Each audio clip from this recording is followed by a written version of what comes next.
지난 주말 해외 증시 마감 동향과 주 소식들 외신 통해서 확인해 보겠습니다. 뉴욕 증시는 연일 사상 최고가를 갈아치우고 있습니다. 이날에는 고용지표 개선이 호재가 됐는데요. 이 소식 CNN 머니 통해서 확인해 보겠습니다. 현지 시간으로 지난 8일 CNN 머니는 뉴욕 3대 지수가 일제히 2%가 넘는 주간 상승폭을 기록했다고 전했습니다. 다우존스 지수는 지난 6일 사상 최고점에 이른 이후 상승 랠리를 멈추지 않고 있는데요. 고용시장의 회복이 증시를 끌어올린 재료가 됐습니다. 이날 미국 노동부가 발표한 지난달의 비농업 부문 취업자 수는 23만 6천 명을 기록했습니다. 이에 따라 실업률은 7.7%로 4년 만에 가장 낮은 수준으로 내려앉았습니다. 기리 체르쿠리 오크브룩 인베스트먼트 포트폴리오 매니저는 이날의 고용지표는 경제가 나아지고 있음을 반영한다며 경제 지표가 양호한 흐름을 보이는 한 주식시장도 긍정적으로 반응할 것이라고 진단했습니다. 한편 올 들어 7에서 10%의 급등세를 보인 증시에 대한 경계의 목소리도 적지 않았는데요.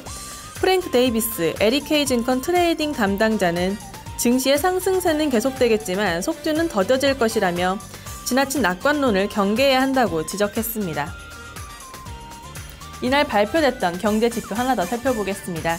미국 기업들은 소비 수요가 증가할 것이란 전망에 재고를 늘리고 있습니다. 이 소식 CNBC 보도입니다. 지난 금요일 CNBC는 1월의 도매 재고가 전달보다 1.2% 늘었다고 전했습니다. 이는 0.3% 늘어날 것이란 예상치를 크게 상회하는 것인데요. 직전월의 지표 역시 0.1% 감소해서 0.1% 증가로 수정됐습니다. 구체적으로는 내구재 주문이 1.1% 늘었습니다. 이 중 자동차 재고가 0.4% 증가하며 전달에 3.9% 감소해서 개선된 모습을 보였습니다. 이 밖에 가구 재고는 0.9%, 컴퓨터 등 전문 장비 재고는 1.9% 증가했습니다. 전문가들은 기업들이 재정 정책에 대한 불확실성에도 소비 수요가 늘어날 것으로 예상하고 재고를 늘렸다고 분석했습니다. 션 잉크레보나 포캐스트 이코노미스트는 미국 경제가 점차 나아지는 모습을 보이고 있다고 전했습니다. 뉴욕 증시가 지속적인 상승 흐름을 이어갈 수 있을지는 이번 주 발표될 소매 지표에 좌우될 것으로 보입니다. 이와 더불어 이번 주에 지켜봐야 할 경제 지표들 블룸버그 통해서 확인해 보겠습니다. 지난 주말 블룸버그 통신은 오는 13일 발표될 2월의 소매 판매가 4달 연속 증가세를 보일 것이라고 전망했습니다.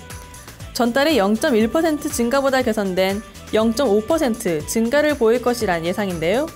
세금 인상에도 불구하고 고용시장이 살아난 것이 가계 소비를 부추겼을 것이란 분석입니다.